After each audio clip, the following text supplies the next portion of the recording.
थक मत हार मत गिर संभल फिर से चल, थक मत हार मत गिर संभल फिर से चल, मिल ही जाएगी मंजिल तुम्हें, मिल ही जाएगी मंजिल तुम्हें, एक बार हौसला बुलंद कर और घर से निकल। दिन प्रतिदिन मेरी मोहब्बत बढ़ती गई, दिन प्रतिदिन मेरी मोहब्बत बढ़ती गई, और तुम्हारा दिल भी शायद पिघलने लगा था, और तुम्हारा दिल भी शायद पिघलने लगा था। गुजर रहा था उनकी गली से, गुजर रहा था उनकी गली से, उन्होंने चेहरे से नकाब हटा दिया, गुजर रहा था उनकी गली से, उन्होंने चेहरे से नकाब हटा दिया, उफ दिन में ही चांद का दीदार करा दिया, उफ दिन में ही चांद का दीदार करा दिया। उड़ रहा है हर इंसान हवा में, उड़ रहा है हर इंसान हवा में, और तुम वफा की उम्मीद लगाए बैठे हो, नादां हो साहब, नादां हो साहब, परिंदों से इश्क कर बैठे हो, नादां हो साहब, परिंदों से इश्क कर बैठे हो। टॉक विद अपराजिता में आपका खूब खूब स्वागत है। आज हमारे साथ वो गेस्ट हैं जिनका प्रोफेशन कुछ अलग है, लेकिन एक शायरी जो है उनकी, वो यूं कहें कि लोगों की फीलिंग्स को जग जाहिर करते हैं अपने पंक्तियों के माध्यम से। आज हमारे साथ डॉक्टर आशीष जुड़ेंगे। बहुत बहुत स्वागत है सर आपका। धन्यवाद। किसी शेर व शायरी से शुरुआत कीजिए, क्योंकि पंक्तियों में आप जो फीलिंग्स को निचोड़ देते हैं, बिल्कुल डाल देते हैं निचोड़ के, उसी से शुरुआत कीजिए। उड़ रहा है हर इंसान हवा में, उड़ रहा है हर इंसान हवा में, और तुम वफा की उम्मीद लगाए बैठे हो, नादां हो साहब, नादां हो साहब, परिंदों से इश्क कर बैठे हो, नादां हो साहब, परिंदों से इश्क कर बैठे हो। अरे वाह, बहुत शानदार। आपको डॉक्टर आशीष के बारे में बताऊं, इनका अपना एक क्लिनिक है, काफ़ी पुराना क्लिनिक है। कई लोग इनको पसंद करते हैं, इनके सर्विस को पसंद करते हैं, लेकिन इनकी जो दिली ख्वाहिश रहती है हमेशा कुछ न कुछ 2-4 पंक्तियां लिखते रहने की। कितने शेर व शायरी अभी तक लिख चुके हैं आप? 10,000 के लगभग। 10,000 के लगभग? 10,000 के लगभग। अच्छा, ये शौक का कीड़ा कब से काटा आपको? स्टैंडर्ड 9 से। स्टैंडर्ड इश्क 9 हुआ था क्या सर? इश्क नहीं हुआ था, लेकिन फिर भी हाँ, इश्क के चक्कर में लिखना शुरू जरूर हो गया था। इश्क हुआ था तभी तो इश्क का चक्कर हुआ था। आप जैसे भी हो। इनकी बेटी सामने में है, दैट्स वाई बहुत शर्मा के बात कर रहे हैं, लेकिन आज तो पूरे पब्लिक में जो है पब्लिसिटी हो जानी है इस चीज़ की। कितनी गर्लफ्रेंड्स अभी तक रही हैं आपकी? नहीं, एक भी नहीं। घर वापस जाना है। घर वापस जाना है। आज डॉक्टर साहब एक गलती कर दिए हैं कि अपने बेटी को साथ में लेकर के आ गए हैं, और धमकी उधर से मिल रही है फुसफुसाती आवाज़ में कि चलिए मम्मी को बतलाएंगे। हाँ बिल्कुल, अभी थोड़ा देर पहले भी धमकी मिला था इस बारे में। अच्छा, ये जैसे 9th स्टैंडर्ड से लिखने की शुरुआत आपने करी, डॉक्टर बनने का कीड़ा कब काटा? ये पौराणिक था आपके परिवार में चला आ रहा है? मतलब अपने खानदान में पहला डेंटिस्ट है हम, ओके। है ना। तो 12th के बाद ऐसे ही बायो लिए हुए थे, मैथ्स बायो। तो उसके बाद फिर बेंगलोर जा कर के डेंटिस्ट बन गए। अब लोगों का सेवा करना था तो बस इसलिए। कहते हैं एक डेंटिस्ट की मुस्कुराहट भी बड़ी प्यारी होती है, आपकी मुस्कुराहट भी बहुत प्यारी है। अब मेरा क्लिनिक का नाम भी है परफेक्ट स्माइल डेंटल क्लिनिक। नाम भी वही रख दिया आपने? नाम भी वही रखा हुआ है। पूरा प्रमोशन करवा रहे हैं पॉडकास्ट में। अच्छा, ये बताएं कि जैसे ये तो हो गया आपका प्रोफेशन, हो गया ये आपकी ख्वाहिश हो गई, 10,000 लगभग आपने जो है शेर व शायरी लिख दी है, तो अब बोर क्यों होना, आप सुनाइए बस, अब इरशाद है। गुजर रहा था उनकी गली से, गुजर रहा था उनकी गली से, उन्होंने चेहरे से नकाब हटा दिया, गुजर रहा था उनकी गली से, उन्होंने चेहरे से नकाब हटा दिया, उफ दिन में ही चांद का दीदार करा दिया, उफ दिन में ही चांद का दीदार करा दिया। मतलब रोमांटिक ज़्यादा है, मिला जुला है सब। कह रहे गर्लफ्रेंड नहीं है एक भी? नहीं तो आदमी वाइफ के लिए भी तो लिख सकता है। 9th स्टैंडर्ड से? हाँ, क्यों नहीं लिख सकता है। एज्यूम कर सकते हैं ना ऐसा वाइफ होगी। इतने अच्छे लोग तो हम लोग नहीं है। नहीं, कोई अपवाद होता है, ऐसा नहीं है। मतलब ये प्रूव कर चुके हैं कि भाई घर जाना है वापस। बिल्कुल, और सही सलामत वहाँ पे रहना है।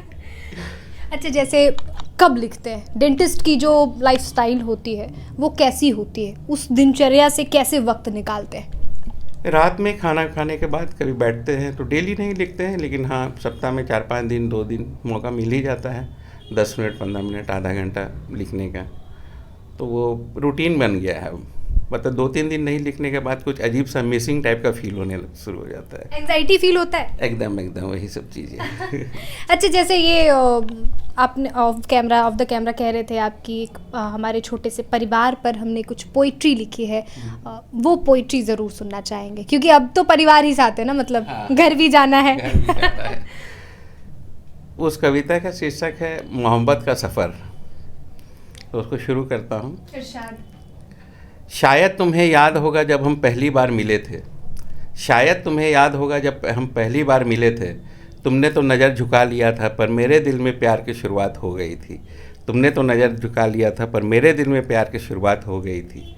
मिलने जुलने का सिलसिला हमारा यूं ही चलता रहा, मिलने जुलने का सिलसिला हमारा यूं ही चलता रहा, पर प्यार सिर्फ मेरे दिल में पनपता रहा, पर प्यार सिर्फ मेरे दिल में पनपता रहा। जिस तरह से तुमने सिर्फ ना कहने की ठानी थी, जिस तरह से तुमने सिर्फ ना कहने की ठानी थी, तो मैंने भी हार कहाँ मानी थी। मामला जानना चाहेंगे बाद में, अभी आप शुरू रखिए। तो मैंने भी हार कहाँ मानी थी। दिन प्रतिदिन मेरी मोहब्बत बढ़ती गई, दिन प्रतिदिन मेरी मोहब्बत बढ़ती गई, और तुम्हारा दिल भी शायद पिघलने लगा था, और तुम्हारा दिल भी शायद पिघलने लगा था। हुआ कुछ ऐसा संयोग, हुआ कुछ ऐसा संयोग कि तुमने हाँ कह दिया, हुआ कुछ ऐसा संयोग कि तुमने हाँ कह दिया। मेरी तो खुशी का ठिकाना नहीं था, पर तुम्हारा मुस्कुराना भी कहाँ छुपा था, पर तुम्हारा मुस्कुराना भी कहाँ छुपा था। जीवन के इस सफ़र में मज़ा आ गया, जीवन के इस सफ़र में मज़ा आ गया, तुम मेरी और मैं तेरा हम सफ़र बन गया। जीवन के इस सफ़र में मज़ा आ गया, तुम मेरी और मैं तेरा हम सफ़र बन गया। अब तो हमारे 2 बच्चे भी हैं, अब तो हमारे 2 बच्चे भी हैं, और मोहल्ले में उनकी बदमाशियों के चर्चे भी हैं। अब तो हमारे 2 बच्चे भी हैं, और मोहल्ले में उनकी बदमाशियों के चर्चे भी हैं। रूठने और मनाने का सिलसिला, रूठने और मनाने का सिलसिला हमारा आज भी चलता है, रूठने और मनाने का सिलसिला हमारा आज भी चलता है। अरे जीवन में थोड़ी नोकझोंक ना हो तो जीने का मज़ा कहाँ आता है, जीवन में थोड़ी नोकझोंक ना हो तो जीवन का मज़ा कहाँ आता है। प्यार और स्नेह हम चारों का यूं ही चलता रहे, प्यार और स्नेह हम चारों का यूं ही चलता रहे। बस आप लोगों का आशीर्वाद हम सब पे हमेशा यूं ही बना रहे, पर आप लोगों का आशीर्वाद हम पर यूं ही बना रहे। बहुत शानदार और बहुत इमोशनल कविता है, आपकी अपनी फैमिली से जुड़ी हुई है। हमारी भी शुभकामनाएं हैं कि आपका परिवार बिल्कुल यूं ही हंसता खिलखिलाता रहे। दांत दिखलाने के लिए जब डॉक्टर साहब के पास आते हैं पेशेंट्स, ज़्यादा परेशानियां क्या आजकल देखने को मिल रही हैं? दांत दर्द, दांतों की गंदगी, दांतों की कनकनाहट, ज़्यादा यही रहता है। अच्छा, जो लोग देख रहे हैं उनकी भी ये प्यारी सी मुस्कुराहट कैसे कायम रह सकती है?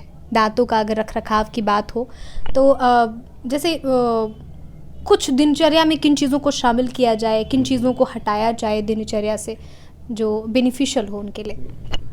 नियमित 2 बार ब्रश करें, एक बार सुबह में एक रात में, और सुबह की चाय को पूर्ण रूप से त्याग दें। खाली पेट जो चाय है उसको पूर्ण रूप से त्याग दें। और अधिक जानकारी के लिए perfect smile dental clinic Batwari Hazaribagh में आए। ये लोग बोलेंगे प्रमोशनल वीडियो है, पूरा प्रमोशन कर रहे हैं सर अपना। अच्छा, जैसे कहते हैं कि 2 बार ब्रश करने से दातुन को भी अपने लाइफ में शुमार करें और ब्रश को अवॉइड करें, क्योंकि गंदगी के साथ साथ जो ऊपरी परत, आई थिंक एनामेल परत होती है, वो भी हार्म होता है। नहीं, ऐसा नहीं है। 4 तरह के ब्रशेस आते हैं, अल्ट्रा सॉफ्ट, सॉफ्ट, मीडियम और हार्ड। तो उसमें सॉफ्ट ब्रश का यूज़ करें।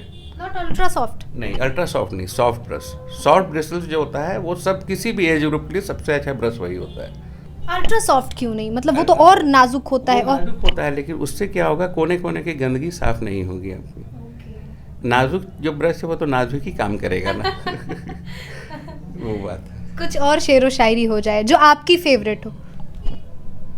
पी तो सकता हूँ मैं भी मैकदों में, लेकिन पी तो सकता हूँ मैं भी मैकदों में, लेकिन तुम्हारी आंखों के नशे ने मुझे होश में आने कहाँ दिया। तुम्हारी जाते जो है भौजाई का तस्वीर दिखाते जाइएगा, क्योंकि इतने रोमांटिक जो शायराना अंदाज में आप कह रहे हैं। अच्छा, कभी ऐसा होता है जैसे कुछ इवेंट हुआ, घरेलू इवेंट हुआ, तो डॉक्टर साहब उस वक्त डॉक्टर साहब नहीं रहते हैं और लोगों की फरमाइशें होती हैं, घर वालों की फरमाइशें होती हैं कि सुनाइए? बिल्कुल बिल्कुल, अक्सर ये होता है। अभी भी हम लोग के सोसाइटी में सरस्वती पूजा है 3 फरवरी को, तो उसमें भी मेरा स्पेशल डिमांड रहता है, मेरा अपना प्रोग्राम रहता है 20-25 मिनट का। और वो पूरा सोसाइटी की तरफ से डिमांड किया जाता है इस चीज़ का कि आप अपना शायरी वगैरह सुना करके हम लोगों को मनोरंजन करें।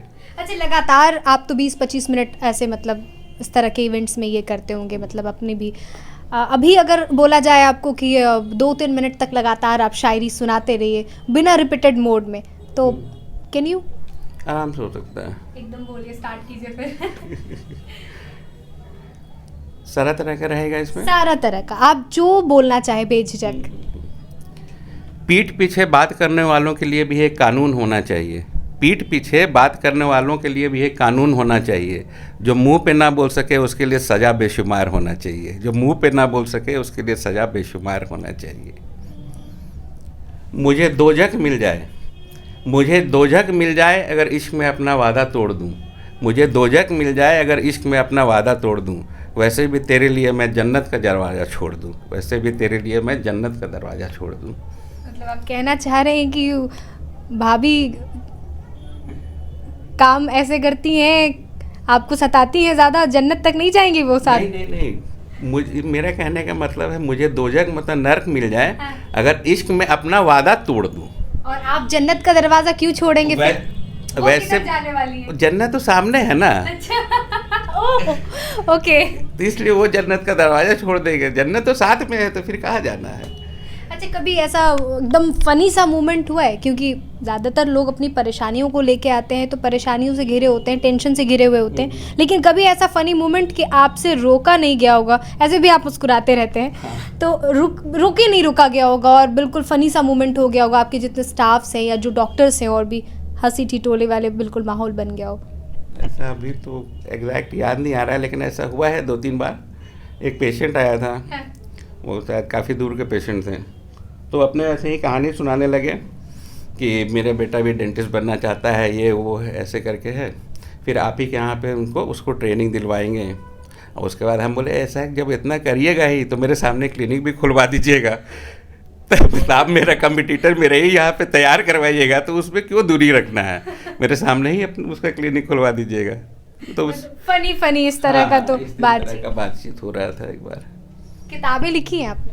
किताबें लिखी नहीं है, लेकिन किताबें लिखूंगा, वही सब जो भी लिखा हुआ है उसको समेट करके। जो लोग देख रहे हैं उनको क्या बोलना चाहेंगे ज़िंदगी के बारे में? क्योंकि कहते हैं कि जो शायराना अंदाज में अपनी ज़िंदगी को भी मतलब पेश करते हैं या बिल्कुल हंसमुख रहते हैं तो वो ज़िंदगी की तरह जी पाते हैं। खास करके आजकल युवाओं के लिए मैं यही कहना चाहूँगा, थक मत हार मत गिर संभल फिर से चल। थक मत हार मत गिर संभल फिर से चल, मिल ही जाएगी मंजिल तुम्हें, मिल ही जाएगी मंजिल तुम्हें। एक बार हौसला बुलंद कर और घर से निकल, एक बार हौसला बुलंद कर और घर से निकल। बहुत शानदार, बहुत शानदार। अब इसी के साथ इजाज़त दीजिए। धन्यवाद।